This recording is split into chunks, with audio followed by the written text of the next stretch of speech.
मेरा नाम प्रथमेश है।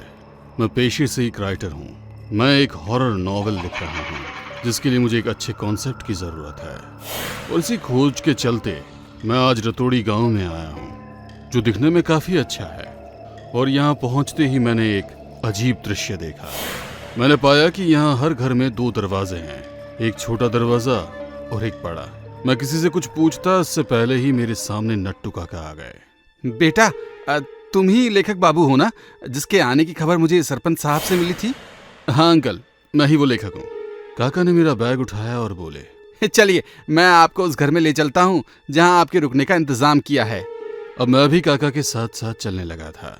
मैंने पाया कि आगे भी जितने घर थे सबके सब 2 दरवाजे वाले ही थे। ये रहा वो घर, यहाँ आप जितनी दिन चाहो आराम से रह सकते हो। ठीक है काका, लेकिन एक बात समझ में नहीं आई काका। हाँ जी, कहिए ना, कौन सी बात? इस गांव के हर घर में एक छोटा और दूसरा बड़ा दरवाजा किस लिए लगाया गया है? ये सुनकर काका के चेहरे का रंग सा उड़ गया और वो बोले, अरे अरे, अच्छा हुआ आपने पूछ लिया, वरना मैं तो बताना ही भूल जाता और आपके साथ आज ही एक हादसा हो जाता। इस पर मैंने काका की तरफ आश्चर्य से देखा। हादसा हो जाता? आप क्या कहना चाहते हैं काका? आज मंगलवार है।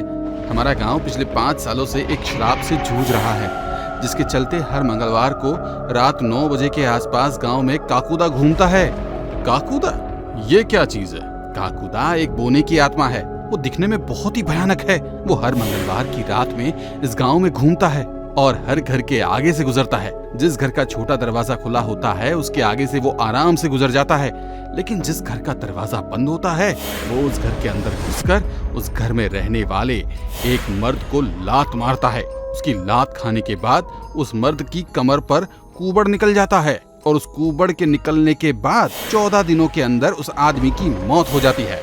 ये सुनकर मुझे बहुत ही अजीब सा लगा। ऐसी बातें मैंने आज तक कहीं नहीं सुनी थी। अब मैं चलता हूँ। 9 बजे से पहले ही गांव के लोग बाहर निकलना बंद कर देते हैं। तुम भी घर का छोटा दरवाजा खुला रखना और अगर कोई आवाज सुनाई दे तो बाहर मत निकलना, उसको अपने दरवाजे के सामने से निकलने देना। ये कहकर काका वहां से चले गए और मैं यही सोचता रह गया कि आज के जमाने में भी अंधविश्वास की कोई सीमा नहीं है। धीरे धीरे 8:30 बज गए तो गांव की हर गली वीरान है। अब मुझे भी वहां थोड़ा डर लगने लगा था, लेकिन एक राइटर होने के नाते मुझे डरने की इजाजत नहीं थी। मैं अपने घर के अंदर गया और दोनों दरवाजे अंदर से बंद कर लिए। मैं कुर्सी लगाकर दलान में ही बैठ गया। मुझे काका की बातें याद आ रही थी तो मेरे चेहरे पर मुस्कान आ गई थी। फिर 1 घंटा बजा। इसका मतलब था कि 9 बज चुके थे। एक भयानक आवाज अब बाहर गूंजने लगी थी। जोर जोर से हूं हूं की आवाज, जैसे कोई लंबी लंबी सांसें ले रहा हो, और उसके कदमों की आहट भी तेज थी।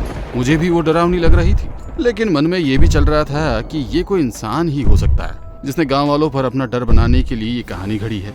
अब वो कदमों की आवाज तेज होने लगी, मानो वो मेरे घर की तरफ ही आ रहा हो। अचानक से मेरे घर की लाइट चली गई और रोशनी बहुत कम हो गई। तभी जोर जोर से किसी ने मेरे छोटे वाले दरवाजे पर दस्तक दी। ये आवाज अब मेरे दिल को दहला रही थी। मैं भूल गया था कि मैं एक राइटर हूँ और डरना मेरी फितरत में नहीं होना चाहिए। तभी दरवाजा तेज शोर करते हुए खुल गया। कई सारे मच्छर घर के अंदर घुस गए और किसी ने मेरी कमर पर लात मारी। उसकी लात खाते ही मैं जमीन पर गिरकर बेहोश हो गया। सुबह जब आंख खुली तो मुझे ऐसा लगा जैसे मेरी पीठ पर भारी बोझ लाद दिया गया हो। मैं खड़ा हुआ तो भी वो बोझ कम नहीं हुआ। मैं अब घर के बाहर निकला तो एक एक करके कई लोग मेरे पास जमा हो गए और मुझे अजीब निगाहों से घूरने लगे। क्या हुआ है आप लोगों को? यहाँ कोई अच्छा सा डॉक्टर मिल सकता है क्या? मेरी कमर पर बहुत जोरों का दर्द हो रहा है। तभी एक आदमी ने एक ऐसी बात बोली जिसे सुनकर मेरे पैरों तले जमीन खिसक गई। तुम्हारी कमर पर कुबड़ निकल आया है और ये उसी कुबड़ का बोझ है जिससे तुम्हारी कमर दुख रही है। मेरा दिल दहल चुका था, आंखें फट पड़ी थी। मैंने पीछे हाथ ले जाकर अपनी कमर पर छुआ तो पता चला कि गांव वाले सच कह रहे हैं। तुमने मेरे कहने के बावजूद भी अपने घर का दरवाजा खुला नहीं रखा होगा, तभी काकुदा ने तुम पर हमला किया होगा और ये कुबड़ भी उसी वजह से निकला है। शहर के बेवकूफ लोग पागलपंती खुद करते हैं और गांव के लोगों को पागल कहते हैं। अब तो बस तुम्हारे 14 दिनों का ही समय बचा है, उसमें जितनी जिंदगी जीनी है जी लेना। ये सुनकर अब मेरे डर की कोई सीमा नहीं रही। दादाजी, फिर आगे क्या हुआ? वो लेखक बस इतना ही लिख पाया और अगले 14 दिनों के अंदर उसकी मौत हो गई। दादाजी, तो क्या हमारे गांव में अभी भी ऐसा ही होता है? हाँ, तो अब तुम्हें समझ में आ गया ना कि क्यों हम लोगों के घरों में 2 दरवाजे हैं। जी दादाजी। कुछ दिन बाद पास ही के गांव में एक मेला लगा। रतोड़ी गांव में रहने वाली शर्गुन नाम की लड़की भी अपनी सहेली भूमि के साथ मेला घूमने गई थी। अभी ये दोनों एक गहनों की दुकान में पहुंची थी। भैया वो गोल्ड वाला हार दिखाना। ये लीजिए बहन जी। क्या कहा बहन जी? लगता है आपको पता नहीं है, आजकल बहन जी ओल्ड फैशन लड़कियों को बोलते हैं। सॉरी बीबी जी, आप ही बता दीजिए कि क्या बोलूं आपको। हाँ, आप मुझे मैम बुला सकते हैं।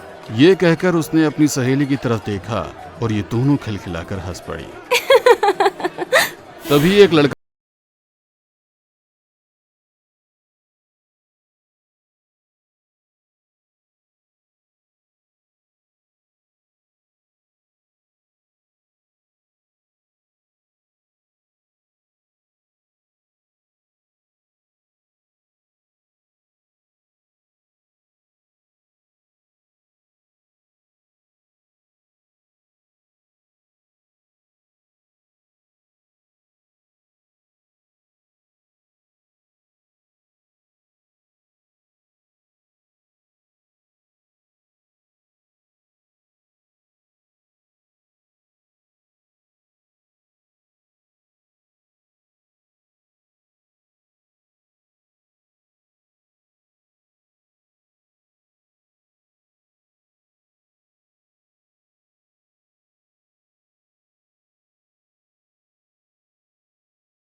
रोहित रतोड़ी गांव के लिए निकल गया।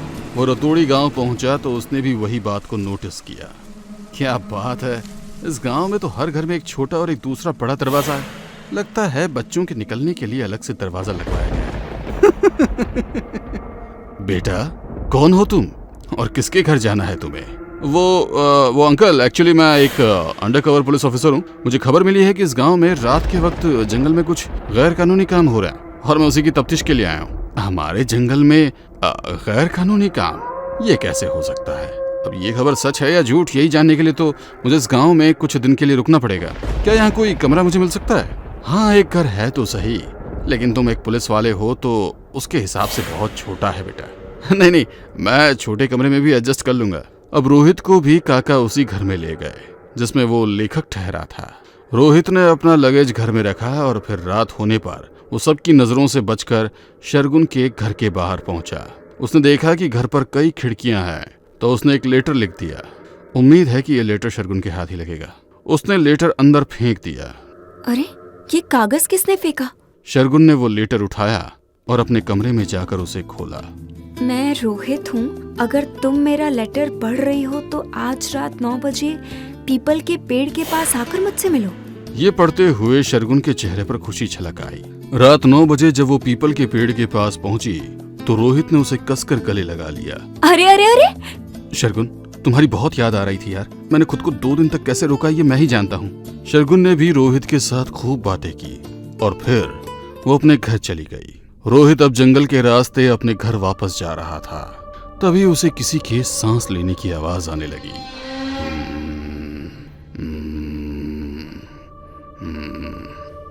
ये किसकी आवाज है?